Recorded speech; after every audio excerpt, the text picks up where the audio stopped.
Well, hey, dude, thank you so much for hopping in for the freaking interview. I appreciate it. We're going to talk a little bit about your experience at Pro X, talk to you about kind of like your future plans, how you got into sim racing. And then also, obviously, as you know, we're going to go and turn on the game and you're going to watch me be nice and shitty and give me hopefully some good pointers and make me feel terrible. Yep.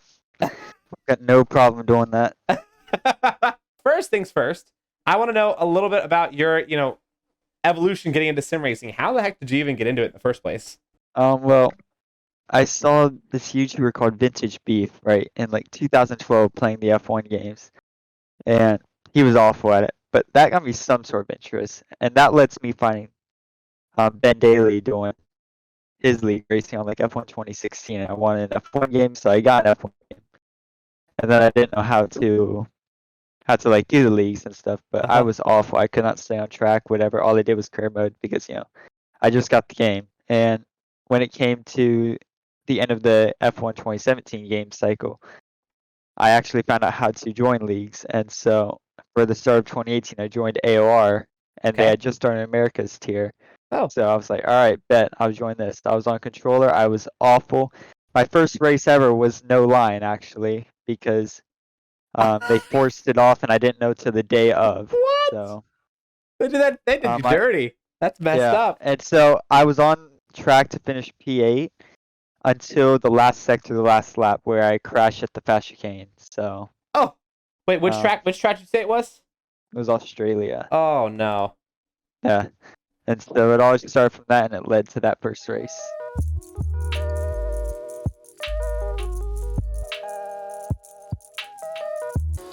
One thing that you'll notice about me is I am extremely unconfident under acceleration right now because of the amount of insane just ability to spin this car out. Ooh, and also I don't understand the lines always. That corner is right at the 100. It's right at the 100. Okay. And what you'll notice with this track, it's very noticeable with this track. You have got to brake earlier. You gotta brake earlier into the harder braking zones, but also the fast chicanes in Sector 2 and Sector 3. And you'll notice that you kind of just flow the car through it. You brake a little earlier, and you just kind of glide through it. Okay, so in this one, I brake right for the black box. And I brake too late. It's now like right after the 100. Wow. Like that corner, you really notice you brake a lot earlier. Turn one a good bit earlier. Because again, it's now about the 100 meter board, we're at like 90. Yeah, the 100 meter board, you're right. I'm scared of being in third gear of this game, man. The traction, fifth gear gives like nice traction, but fourth gear is a lot faster. If you can learn how to put the power down, fourth gear is what you want to use. Ooh. And so you just gotta get used to it, and that's what I'm working on getting used to. So yeah. I'm not doing that. It's very important. Last game it was important to do slow in, fast out, whereas 2020 it was just kind of fast on the sticks type thing. Last game it was slow and fast out. This game it's really slow and fast out because if you lock up, you lose a lot more time this game. There's no flat spots or anything, obviously, but you do lose more time. And also, when you lose the back end of the traction, you can just spin instantly, or you can just lose a lot of time very quickly. So, obviously, overall, there's plenty to work on, right? But I feel like where I'm really struggling is that putting on the power. Dude, What you're struggling with is taking more speed through the corner in the second part of it, which includes putting on the power. You are going through corners and then you're leaving so much room on the outside of the track and stuff because you're not putting on the power enough. So there's an extra 5 feet of track that you could be using if you just put the power down earlier. You put the power down earlier, you accelerate faster, and then you gain more time. That's where you're losing most of your time. You're losing time in every bit that you could, but I'd say the most is the second part. So you lose time everywhere, but yes, everywhere and every way. But under power and stuff, that's where the most of it. And so, since you did your first league race on no line, like, did you just go straight no line for the rest of your time? with that, the first 4 or 5 races of that season were no line, and then our coordinator realized, oh, I'm supposed to actually have it allowed. So I turned it back on for the races, but what I would do is I would practice with it off, and then I'd get to the race and I'd turn it back on. I've got no idea why I did that. That seemed like a waste of time. But that's what I did. And then after F1 2018, I actually did keep it off for races too, except for a couple races here and there. I turned it on when I was lazy or whatever. Like Hungary and France, I think were tracks I would turn it on. But I was gonna say like yeah. Monaco as well.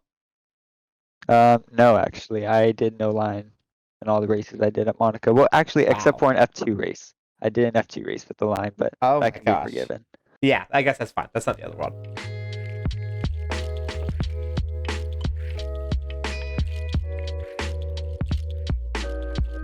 All right, Chandler, what track are we going to? You get to pick. Go to Coda. Yeah, I don't know the braking system. This one for the life of me.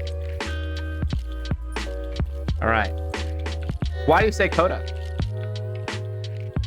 Because it's one of the few tracks I know in this game so far.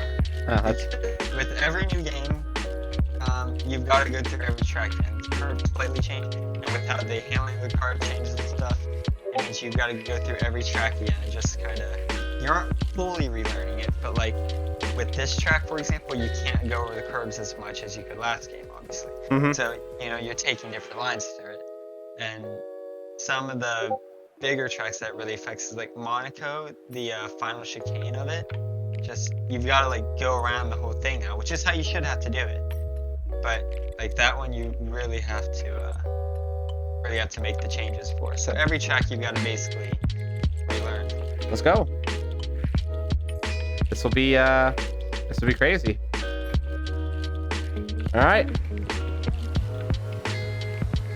Also, race starts. I'm trash at.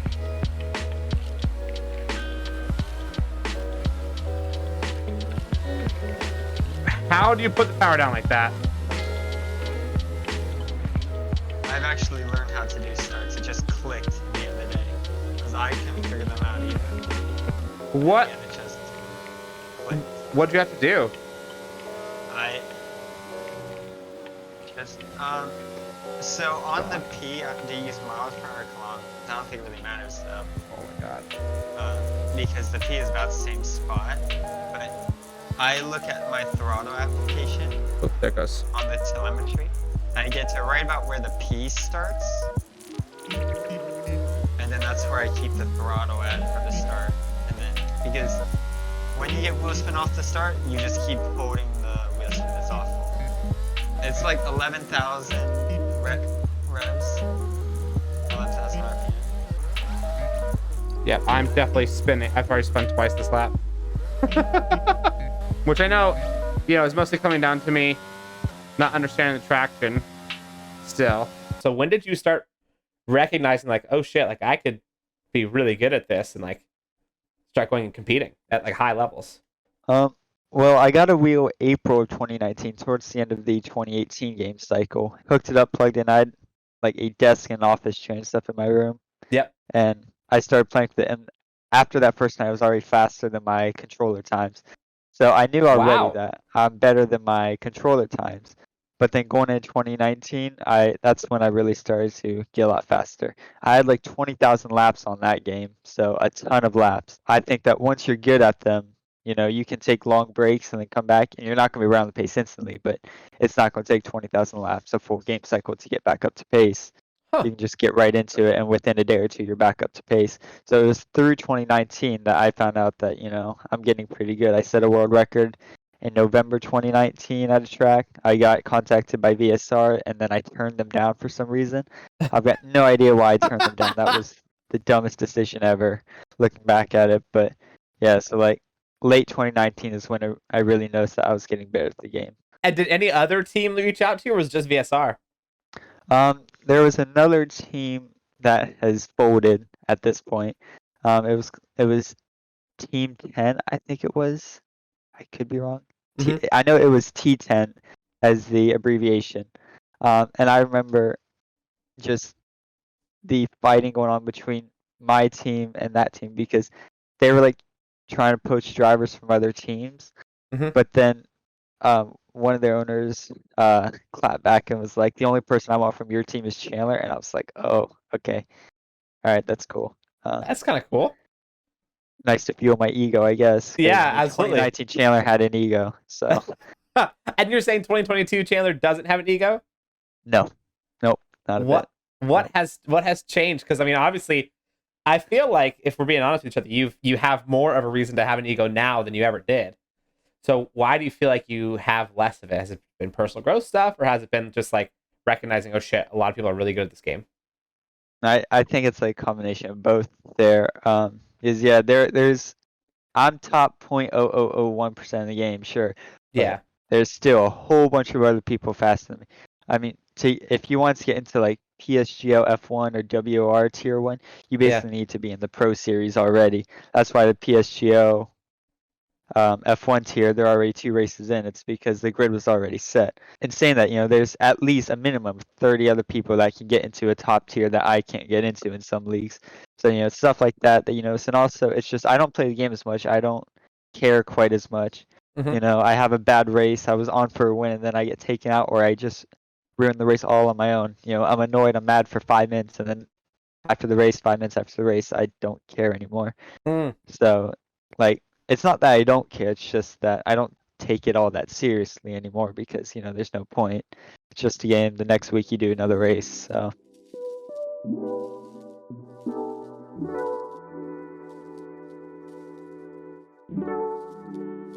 Just stop cutting the corners. If you keep it up, the stewards are going to give you a penalty.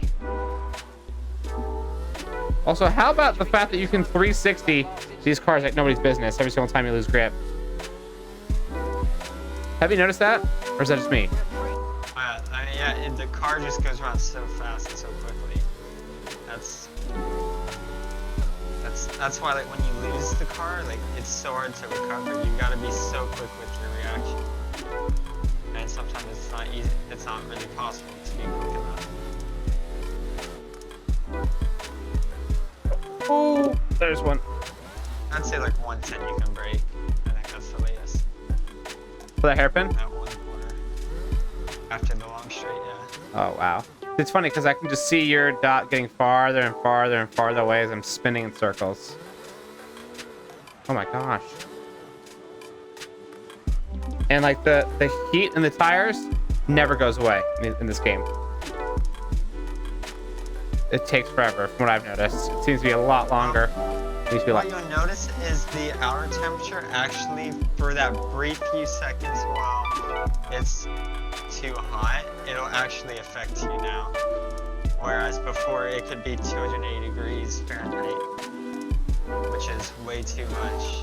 But it's not actually gonna matter unless the car's temperature was overheated. Now, if you spin, your car's temperature might still be within the green zone, good. But it doesn't matter because the outside is too hot still. So it doesn't take long for the outside to cool down, but for those brief seconds, it will affect you. Yeah, for me it's the carcass. Oh. I'm in fourth gear coming. And this track, it's easy to read the tires.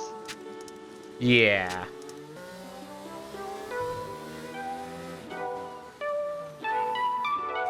I spun going into the pits.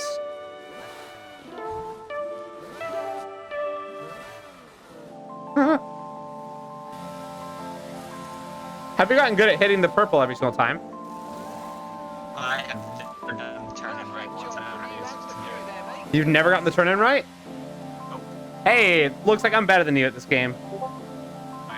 How do you actually turn your wheel, or? No, you just press a button. You press a button. What button?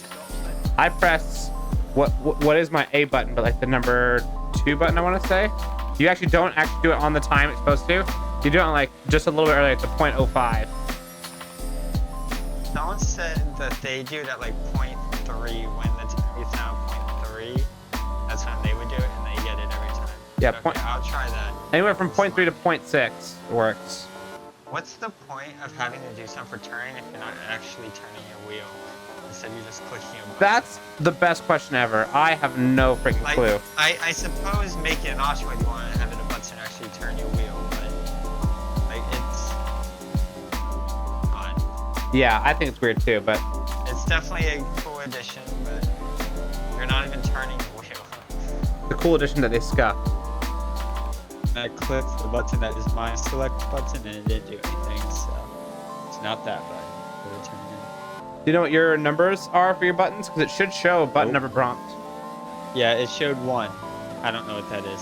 I think it's X for me. Oh The yeah, tap is yeah, you're right. It X. could be that.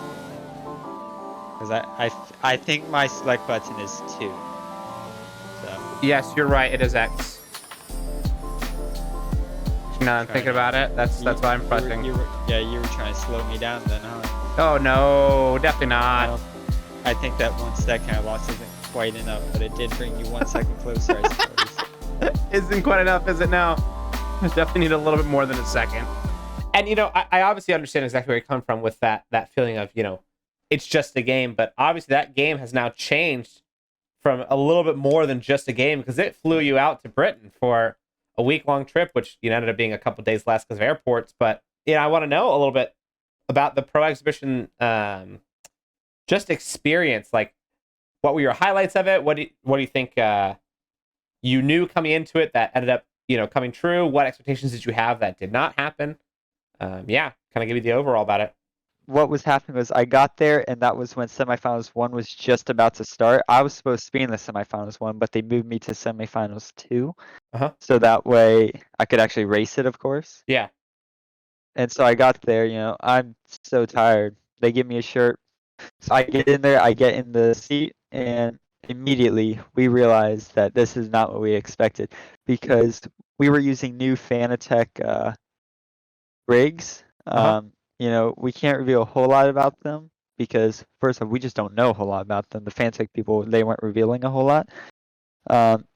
But they're new things. I think they'll be using them for esports this year. But also the pedals, the Fantech pedals, those were prototypes too. I couldn't adjust the pressure or the travel of it, no. Because Oh my gosh. there was 0 travel to it. It traveled maybe 3-4 millimeters.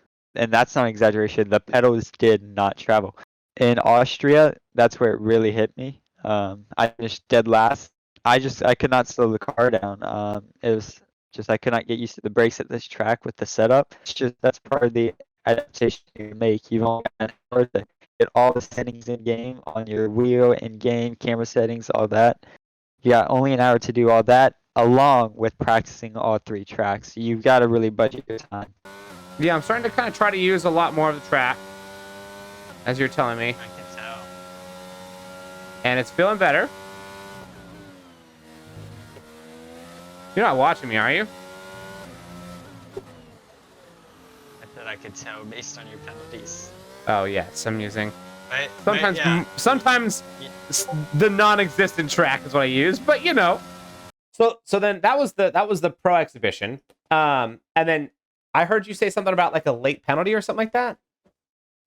Yeah, so Brazil, the final race, after the uphill right-hander into the braking zone, in sector 2. Yep. I don't know the corner numbers. I had apparently moved under braking and impeded Jack behind me. Jack Humphreys behind me. Uh-huh. And I don't think I did. I know I opened up the corner a little bit, and we did make contact. I definitely know that we made contact, but I don't think it was penalty worthy. That seemed a bit rough. And I talked to Jack 3 days later. He had no idea what I was talking about, even though I should have impeded him according to the penalty. So I think they're really strict with F1 Esports. It doesn't have to be reported. And if I did, I did. But realistically, that wouldn't be something that was reported in real life or in league racing. No one would report that. So Yeah. it's really strict. So you can't make any mistakes, I guess. And I kept him behind going into the last lap, and I kept him behind across the line by 1/10 of a second. That's it. But 5 minutes later, they post the results, and I see that we've been swapped. I'm like, all right, good stuff. Wow. And then that was it. I wasn't mad about it. I wasn't frustrated. I mean, I would have liked to race the next day because it gives me something to do, and you made it to the finals. It's nice to say. But running off 40 minutes of sleep and just I can't be mad about it at all.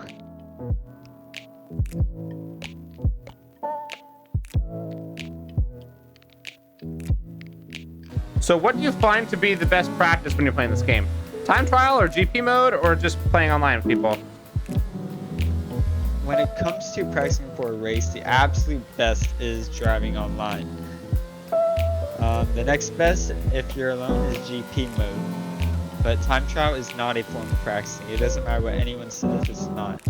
You can use it to learn a track, and then you can use it to try and just beat your time trial lap and beat other people's. When it comes to race pace, it's not going to show you that. So you gotta go GP mode and online. And with those two methods, you can also practice your quality in like warming up the tires and stuff, doing your outlap.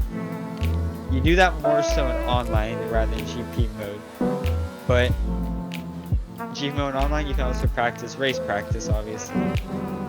And the best place to do it is online, because online GP mode, they do have their very slight differences.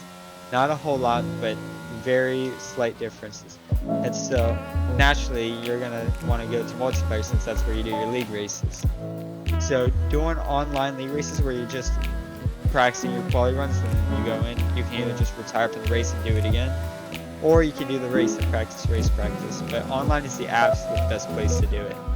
I know we've talked a little bit here and there, but I want to let other people know, like, do you have intention on maybe trying again next year? Yeah, definitely. I don't think I'll go the challenges route, but I think when it comes to like April, May, whenever the TT event is, I think I can do it on Xbox and do the same thing, get in the same way again, and then wherever it may be, whether it's Silverstone again, or we heard talks about Las Vegas, but we weren't sure how that would work, because if they did Las Vegas, surely it'd be during the race weekend. That's in November. The time does not make sense. It's weird. Yeah, I definitely do plan on going the time trial route again next year with this game. So we'll just have to see. What do you feel is the big skill for real racing that you do gain from the F1 game? I think it's just understanding how you can get to the limit of whatever you're driving, because even though the F1 game is an arcade style handling, and it's more of what people call a simcade now, I'm sure it does help knowing that you can get to a limit very quickly, or just in general, because some people, you'll watch people that have the game, the F1 game, or any game really, but in my case the F1 game, they've been playing for years, they've got a $1,500 Fanatec setup, and then you watch them and they're taking none of the track, and they're like, yeah, I don't know where the time is yet. It's because they're not finding the limit. They need to push that extra little bit. If you spin, you spin. It's fine. You know where the limit is. Just being able to build up to the limit of the car and the track, that I think is probably the biggest thing you can get out of this. Damn. Well, dude, that was super, super fun. Thanks for playing with me. So, takeaways for me. What do I need to work on to become you in the next work on everything 180 days? I'm going to become a Pro X driver. So, how do I do it? You work on everything, but the most important thing is getting better on the power and taking more speed through your corners. You take more speed through your corners, you'll go out wider to the limits of the track. That gains you more time because you're not going to the limits of the track. And then also, that also is just power, putting your power down. To take more speed through, you gotta get on the power earlier. You're sitting on the brake too long and you're getting on the power too late. So that's what you need to work on. Yeah. Do you feel like I should turn on line just to kind of help me learn the lines a little bit better, or should I always leave it off? No, leave it off. Always. Like the line, people think the line, I turn it off, I just need to turn it off, and then I just need to learn the braking points. That's not true. I know at this point I need to brake at the 100 meter board, but when do I get off the brake? When do I start accelerating again? How far out? The line does a lot more than what people think, but it's better just to keep it off and learn the track without it. Interesting. Because you turn it on, and then you'll start finding the limit again. Good stuff. You found it. I'm going to turn the line back off, and then you are confused again. You're not going out to the limit because again. Then you're because you're looking at different things to teach you the limit instead of looking at the markers on the wall. Different. Obviously, you're never supposed to look at shadows, but different. Other types of identifiers.